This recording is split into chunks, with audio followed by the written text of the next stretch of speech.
Study IQ IAS, अब तैयारी हुई अफोर्डेबल। नमस्कार दोस्तों आई एम श्योर कि आपने दुनिया भर में जो अलग अलग रेटिंग एजेंसीज हैं उनके नाम सुने होंगे, जिसमें से एक बहुत इंपॉर्टेंट है वो है आपका मूडीज के द्वारा अलग अलग देशों के जो बॉन्ड्स होते हैं उसके ऊपर रेटिंग दी जाती है। बताया जा रहा है कि चाइना को बड़ा झटका मिला है, क्योंकि चाइना की जो आउटलुक है, जो क्रेडिट रेटिंग की जो आउटलुक होती है उसको स्टेबल से नेगेटिव कर दिया है। ये आप देख सकते हो, Moody's cut China's credit outlook to negative on rising debt risk. तो इसके बारे में हम डिटेल से समझेंगे कि एग्जैक्टली चाइना के अंदर चल क्या रहा है, ये क्रेडिट रेटिंग एजेंसीज होती क्या हैं और इससे क्या इंपैक्ट हो सकता है। काफी कुछ आपको जानने को है, चलिए आगे बढ़ते हैं। लेकिन उससे पहले ध्यान रखिएगा दोस्तों, 8 दिसंबर से हमारा जो फाउंडेशन बैच है यूपीएससी का, जिसके अंदर प्रीलिम्स मेंस इंटरव्यू सब कुछ आपको कराया जाएगा लाइव क्लासेस के माध्यम से। पर्सनल मेंटर आपको अलॉट किए जाएंगे, रिवीजन टेस्ट होंगे, सब कुछ होगा। आपको बस ये बैच ज्वाइन करना है by using the code Ankit live हमारे वेबसाइट ऐप पर जाकर, या फिर कमेंट सेक्शन में इसका लिंक दिया हुआ है। और इसके अलावा अगर आप एमसीक्यूज अटेम्प्ट करना चाहते हैं तो मेरे इंस्टा पेज पर जा सकते हैं, वहां पर स्टोरीज में जितने भी एमसीक्यूज हैं उसको आप अटेम्प्ट कर पाएंगे।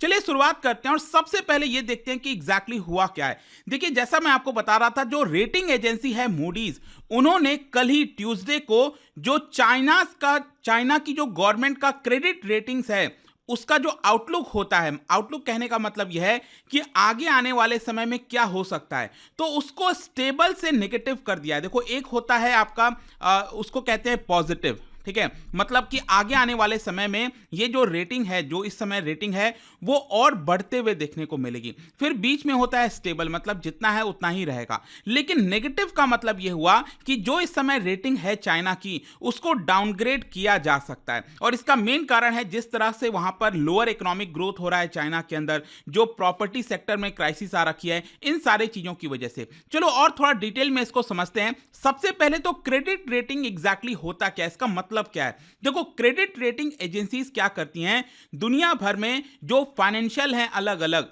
उसको रेट करती हैं। जैसे अलग अलग जो बिजनेस मॉडल्स हैं कंपनीज के, कि कौन सी कंपनी का जो बॉन्ड है वो स्टेबल है, कौन सी कंपनी का बॉन्ड जो है वो खराब है। जैसे कि मैं आपको जस्ट एग्जांपल के तौर पर, मान लो मैं कहता हूं कि भारत के अंदर 2 बड़ी कंपनी है, एक है रिलायंस और दूसरा है अडानी ग्रुप, ठीक है। तो मान लो अगर रिलायंस यहां पर कोई बॉन्ड जारी करती है, तो क्या आगे आने वाले वर्षों में क्या वो पेमेंट कर पाएगी कि नहीं कर पाएगी रिलायंस, राइट। उसी प्रकार से अगर मान लो अडानी यहां पर कोई बॉन्ड जारी करती है, तो क्या अडानी वो पेमेंट वापस कर पाएगी कि नहीं। तो मान लो अगर मैं जस्ट एग्जांपल के तौर पर कहता हूं कि रिलायंस बहुत पुरानी कंपनी है, वो स्टेबल है, वो डेफिनेटली यहां पर पेमेंट कर देगी, तो उसका रेटिंग क्या होगा, वो बेटर होगा। और वहीं अडानी, मान लो मैं कहता हूं कि अगर वो रिस्क बिजनेस है, ठीक है, और हो सकता है कि शायद अडानी पेमेंट ना कर पाए, तो उसका यहां पर रेटिंग क्या होगा, वो कम हो जाएगा। तो यही चीज होता है, ये अलग अलग रेटिंग। अब रेटिंग कई चीजों को लेकर किया जा सकता है। मान लो जो गवर्नमेंट्स हैं अलग अलग, अमेरिका की सरकार, चाइना की सरकार, भारत की सरकार, ये भी तो बॉन्ड जारी करते हैं जिसको गवर्नमेंट बॉन्ड कहा जाता है।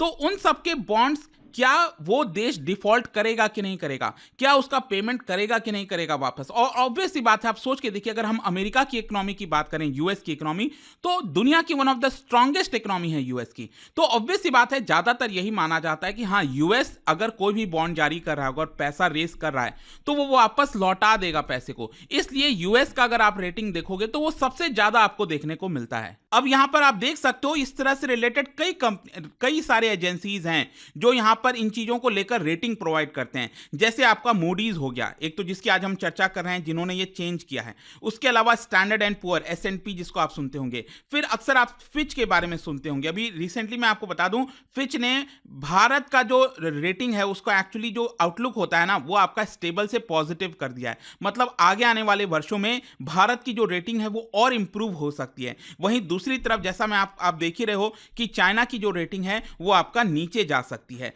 और बेसिकली क्या होता है कि ये रेटिंग एग्जैक्टली करती क्या है, किसको मदद करती हैं, ये मदद करती हैं इन्वेस्टर्स को। मान लो अगर आपके पास चॉइस है कि अगर आपको चॉइस दिया जाए कि यूएस की इकोनॉमी के बॉन्ड में अगर आप इन्वेस्ट करो या फिर चाइना की जो सरकार बॉन्ड जारी करती है उसमें इन्वेस्ट करो, तो आप क्या पसंद करोगे। आप चाहोगे ना कि जो अमेरिका की सरकार वाला बॉन्ड है उसमें निवेश करें, क्योंकि वो बेटर इकोनॉमी है, तो उसकी रेटिंग ज्यादा होगी। तो इसलिए जो इन्वेस्टर्स होते हैं उनको एक तरह से मदद मिलता है कि किस देश के अंदर कितना यहां पर जो इन्वेस्ट है वो किया जाए। और एक चीज आपको और समझना है, अगर आप यहाँ पर जो वीक इकोनॉमी में इन्वेस्ट करते हो, जिनकी रेटिंग कम है, तो वहां पर आपको इंटरेस्ट रेट ज्यादा मिलता है। हम कहते हैं ना कि जब रिस्क ज्यादा होता है तो इंटरेस्ट भी ज्यादा मिलता है, लेकिन अमेरिका में आपको उतना इंटरेस्ट नहीं मिलेगा क्योंकि वहां पर रेटिंग अच्छी खासी है, रिस्क कम है, तो इसी की वजह से आपको उतना इंटरेस्ट नहीं मिल पाता। फिर इसके साथ साथ एक और चीज आपको समझना है, ये कंपनीज और गवर्नमेंट को भी काफी मदद करता है। मतलब कि अगर मान लो, अगर मैं कहता हूं कि एक तरफ टर्की है, मान लो, ठीक है, जो कि उसकी इकोनॉमी काफी खराब होती जा रही है टर्की, और दूसरी तरफ अगेन अमेरिका का एग्जांपल लेते हैं, तो अगर मान लो अमेरिका की सरकार पैसा रेस करना चाहती है, बोरो करना चाहती है मार्केट से, तो ऑब्वियस सी बात है ना, वो आसानी से बोरो कर पाएगी। वहीं दूसरी तरफ टर्की जो हो गया, वहां की क्योंकि इकोनॉमी खराब हो रही है, या फिर मान लो कोई एक ऐसा अफ्रीका का देश, केन्या हो गया, सोमालिया हो गया, अगर वो बोरो करना चाहे मार्केट्स में, तो क्या वो बोरो कर पाएंगे? उनकी सरकार बहुत मुश्किल हो जाएगा क्योंकि उनकी रेटिंग खराब है। तो इसकी वजह से क्या होता है कि वो कंपनीज जो बेटर परफॉर्म कर रही हैं, वो गवर्नमेंट जो स्ट्रॉन्गर हैं, वो आसानी से सस्ते दाम पर पैसे को बोरो कर सकती हैं। और ध्यान रखिएगा, ये जो रेटिंग्स है वो कॉन्टिन्यूअस प्रोसेस है कि वो कभी भी बढ़ सकता है, कभी भी कम हो सकता है। अब डिपेंड करता है, ये जो रेटिंग एजेंसीज है ना, Moody's, standard and poor, Fitch, ये लोग क्या करते हैं, गवर्नमेंट ऑफिशियल से बातचीत करते हैं, बिजनेस लीडर से बातचीत करते हैं, इकोनॉमिस्ट से बातचीत करते हैं कि आपको क्या लगता है कि क्या ये इकोनॉमी सुधार हो रहा है, उस इकोनॉमी के अंदर नहीं हो रहा है। तो इन सारी चीजों को लेकर डिस्कशन किया जाता है, लॉन्ग टर्म विजन देखा जाता है, और उस हिसाब से यहां पर रेटिंग्स देने की कोशिश की जाती है। अब हम आते हैं कि यहां पर चाइना की इकोनॉमी में एग्जैक्टली चल क्या रहा है, मतलब कि यहां पर जो चाइना का जो आउटलुक है वो जो कम किया गया है, उसका कारण क्या है। देखो, एक सबसे मेन कारण है कि चाइना ऑलरेडी काफी तेजी से उसने अपने मैन्युफैक्चरिंग सेक्टर में अपनी ग्रोथ में काफी हाई जंप किया था। तो एक तो नेचुरल कारण है कि वहां से उसको डाउनफॉल होना था, लेकिन जब वो डाउनफॉल हो रहा था ना, उसी बीच क्या होता है, कोविड-19 पैंडेमिक आ जाता है। और कोविड-19 पैंडेमिक के दौरान आप सबको पता है कि पूरा दुनिया अलग तरीके से उसको डील कर रहा था, लेकिन जो चाइना है उसने जीरो कोविड पॉलिसी अपनाई थी। चाइना कह रहा था कि हम किसी भी अपने गली मोहल्ले में या फिर किसी भी एरिया में एक भी कोविड का केस नहीं देखना चाहते। अगर कहीं पर भी कोई केस आता है तो उसको पूरी तरह से शटडाउन कर दिया जाता था। अब इन शटडाउन्स की वजह से क्या हुआ है कि जो ऑलरेडी काफी जो उसकी ग्रोथ है वो वीक हो रही थी, वो फर्दर यहां पर इकोनॉमिक एक्टिविटी स्लो डाउन हो गई है। तो ये काफी इंपैक्ट किया है। एक तो आपका कोविड वाला दौर हो गया, फिर इसके साथ साथ यहां पर क्या है, जो प्रॉपर्टी सेक्टर है उसने बहुत बड़ा इंपैक्ट किया है चाइना की इकोनॉमी में। पिछले कुछ समय से क्या हो रहा था कि प्रॉपर्टी बूम आया था चाइना के अंदर, क्योंकि डिमांड अच्छा खासा आ रहा था। इसकी वजह से बहुत सारा निवेश करने लग गए और कई सारे कंस्ट्रक्शन स्टार्ट हो गए चाइना के अंदर। अब क्या हुआ है कि बहुत सारे फ्लैट बनकर तैयार हो गए हैं, बिल्डिंग्स बनकर तैयार हो गई हैं, लेकिन क्या है कि अब उनको कोई खरीदने वाला नहीं है क्योंकि उसके अंदर स्लो डाउन आ गया है। तो प्रॉपर्टी सेक्टर की वजह से क्या हुआ है कि यहां पर उनका जो प्राइसेस है वो बहुत तेजी से फॉल हुआ है। अगर मान लो किसी ने 1 करोड़ का फ्लैट लिया, आज के डेट में उसका दाम 40-50 लाख हो गया। आप समझ सकते हो कि कितना तेजी से डाउनफॉल हो रहा है चाइना के अंदर। और भारत में तो आप देखते ही हो कि अक्सर बोला यही जाता है कि प्रॉपर्टी के रेट्स हमेशा स्टेबल रहते हैं, एटलीस्ट कम तो नहीं होंगे, वो आपको ऊपर की तरफ जाते हुए देखने को मिलेंगे। तो इसलिए क्या हुआ है कि ये सारी चीजें, इनफैक्ट आप देख पाओगे कि यहां पर चाइना की जो मेजर कंपनीज हैं, रियल एस्टेट कंपनीज हैं, जैसे कंट्री गार्डन हो गया, एवरग्रैंड के बारे में आपने सुना होगा, पिछले साल क्राइसिस आया था, तो उन सब ने अपने लोन्स में डिफॉल्ट किया है। मतलब उनको जो पेमेंट करना था वो वहां पर पेमेंट नहीं कर पाए हैं। तो और इसका पूरा इंपैक्ट बाकी के सेक्टर्स में देखने को मिल रहा है, और यही कारण है जिसकी वजह से जो रेटिंग एजेंसी है उन्होंने यहां पर आउटलुक को नेगेटिव किया। उसके बारे में भी मैं आपको बताऊंगा नेगेटिव का मतलब क्या है, हम कैसे देख सकते हैं, डोंट वरी। लेकिन आपको यहां पर एक चीज समझना है कि अगर मान लो चाइना के अंदर बाकी के सेक्टर्स अगर वर्क नहीं कर पा रहे हैं, तो इससे क्या होता है कि गवर्नमेंट के ऊपर प्रेशर आ जाता है और गवर्नमेंट को अपना एक्सपेंडिचर बढ़ाना पड़ता है। जैसे आपको याद होगा ना, कोविड के दौरान भारत में क्या हुआ था कि जब यहां पर कंजम्पशन उतना नहीं हो रहा था, लॉकडाउन चल रहा था, तो सरकार ने क्या किया, अपना एक्सपेंडिचर बढ़ा दिया ताकि जीडीपी को थोड़ा सा स्टेबिलिटी मिल सके। आपको याद है ना कि जो पहला क्वार्टर था उसमें 24% का डाउनफॉल आया था, Q1 जीडीपी, अगर आपको याद हो 2020 में जब कोविड स्टार्ट हुआ था, तो 24% नेगेटिव जो ग्रोथ हुई थी।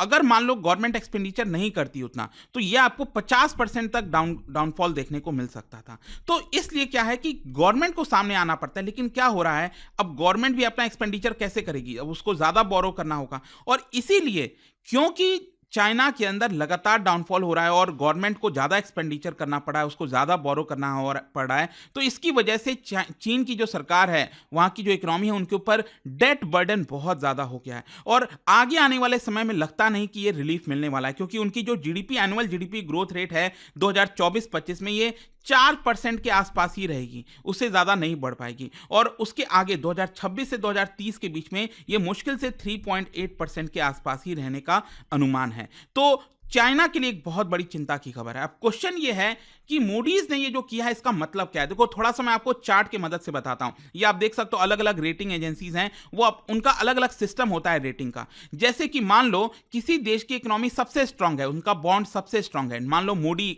अपना जो रेटिंग है उसको AAA रेटिंग देती है, फिर उसके बाद AA1, फिर AA2, AA3, इसी तरह चलते चलते A1, A2, A3, फिर आ जाता है BBB1, BBB2,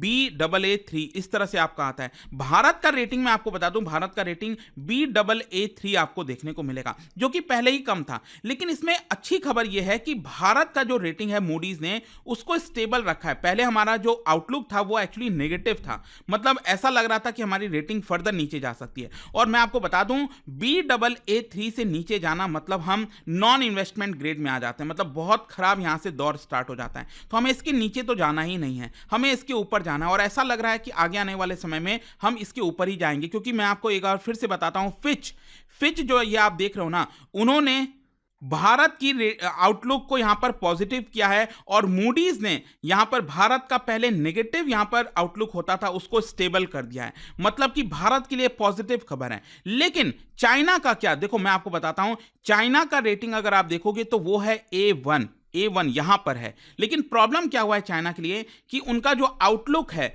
उसको स्टेबल से गिराकर नेगेटिव कर दिया गया। इसका मतलब यह है कि आगे आने वाले समय में इनका जो रेटिंग है चाइना का वो A1 से A2 हो सकता है, फिर A2 से A3 हो सकता है। इनफैक्ट मैं आपको बताता हूं, 2017 में अगर आप देखोगे तो उस 2017 के पहले चाइना का रेटिंग AA3 हुआ करता था, ऊपर हुआ करता, हाई ग्रेड में हुआ करता था। 2017 में मूडीज ने इसको गिराकर A1 कर दिया था और ये फर्दर A2 A3 की तरफ जा सकता है। और वहीं दूसरी तरफ भारत का जो रेटिंग है वो ऊपर की तरफ बढ़ सकता है। जैसे जैसे भारत में और इन्वेस्टमेंट आएगा, हमारी इकोनॉमी और ग्रो करेगी, तो हम ऊपर की तरफ चलते जाएंगे। वैसे मैं आपको एक और इंटरेस्टिंग चीज बताता हूं कि फिच ने यूएस की जो क्रेडिट रेटिंग है उसको AAA से AA+ कर दिया। ये आप देख रहे हो ना, फिच ने AAA से इसको गिराकर AA+ कर दिया है। लेकिन मूडीज ने यूएस की जो रेटिंग है उसको AAA ही अभी भी रखा हुआ है। तो अलग अलग रेटिंग एजेंसीज अपने हिसाब से यहां पर काम करती हैं। अब क्वेश्चन ये है कि जब ये रेटिंग कल आया, जब यहां पर नेगेटिव किया गया चाइना के आउटलुक का, तो इसको लेकर चाइना ने कैसे रिएक्ट किया। ऑब्वियस सी बात है, चाइना ने इसको रिजेक्ट किया और काफी डिसअपॉइंटेड जताया, कहा कि जिस तरीके से कंसर्न्स जताए जा रहे हैं चाइना की इकोनॉमी को लेकर वो बिल्कुल अननेसेसरी हैं। यहां पर ऐसा कुछ भी नहीं है, हम कोशिश कर रहे हैं यहां पर और बेहतर करने का और चाइना की इकोनॉमी स्टेबल है, ऐसा चाइना का कहना था। तो आई होप दोस्तों यहां पर आपको एकदम अच्छे से डिटेल में समझ में आ गया होगा कि मूडीज ने ये जो चाइना का क्रेडिट आउटलुक है उसको नेगेटिव किया, इसका मतलब क्या है। जाने से पहले एक इंटरेस्टिंग क्वेश्चन, देखो भारत में भी आपने देखा होगा यहां पर कि कई सारे क्रेडिट रेटिंग एजेंसीज हैं, तो आपको बताना है कि 1987 में भारत का पहला कौन सा क्रेडिट रेटिंग एजेंसी इनकॉर्पोरेट किया गया था, बनाया गया था। इसका राइट आंसर आप सबको पता है, मेरे इंस्टाग्राम पर तो मिलेगा ही, वहां पर अगर आपने कोई बात नहीं, टेलीग्राम से ले सकते हैं इसका सही उत्तर। मैं कई सारे जो MCQs हैं वो यहाँ पर स्टोरीज में डालता रहता हूँ। बाकी अगर आपको PDF चाहिए तो टेलीग्राम पर आइए, अलग अलग सोशल मीडिया पर आप जुड़ पाओगे। और जैसा मैंने आपको बताया, यूपीएससी की अगर आप तैयारी कर रहे हो तो हमारा जो फाउंडेशन बैच है दोस्तों वो 8 दिसंबर से स्टार्ट हो रहा है। हर रोज शाम 6 बजे लाइव क्लासेस होगी ताकि आपकी जो पूरी तैयारी है यूपीएससी की वो कराई जाए। आई होप कि वीडियो आपको पसंद आया होगा। मिलता हूं आपसे next time, till then thank you very much, see you soon. Study IQ IAS, अब तैयारी हुई अफोर्डेबल।